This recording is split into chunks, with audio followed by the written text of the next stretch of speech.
This is a quick review of section 4.7, which is solving by completing the square or completing the square process. Up in the corner I just have, half of b quantity squared, just to remind you that that's really the only formula involved. But completing the square is definitely the most complex process in this entire chapter. So seriously pause this video. I know I say this every time, but try this. Make sure you can get the answer, because when I work through it, it's going to be like, oh yeah, that makes sense. But when you try it on your own, it's not always as simple. So the first one, probably the first thing you want to do is, can you divide out something from all three terms? And you cannot. You can, sorry. You can. So I'm going to divide everything by 3, which makes our life a lot easier. So that's going to be x squared minus 6x plus 11 equals 0. Now, if you didn't catch that, you make your life a lot more complex, especially with completing the square. So really make sure to check for that. Now, when you complete the square, you shove that plus 11, or that c value, kind of over to the side, and I'm going to complete the square. So half of 6, I'll go up here, half of negative 6, and I'm going to square that, so that would be negative 3, but when I square that, I'm going to get a positive 9. So I'm going to add 9, and then to balance, I'm going to subtract 9.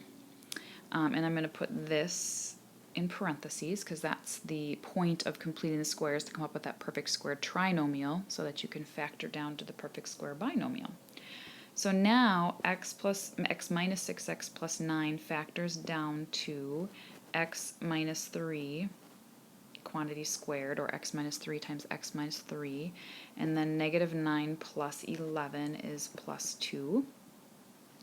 And then I can add the 2 over to the other side, and I can square root both sides. So I will have this plus or minus the square root of 2, which does not simplify, and then I can add 3. So 3 plus or minus the square root of 2 is my final answer. Alright, the second one, there's nothing I can factor out of all three terms. So I'm ready to complete the square. So I'm going to take half of my b value and square it. So that'd be negative 1 squared, which is 1. So, well, sorry, I wasn't ready. I'm going to shove that minus 15 off a little bit. And now that I completed the square, half of negative 2 is negative 1, and negative 1 squared is a positive 1. And then I'm going to subtract 1 to balance out, so it's like I'm adding nothing. Then I factor, so that's going to be x minus 1 times x minus 1, and then minus 16.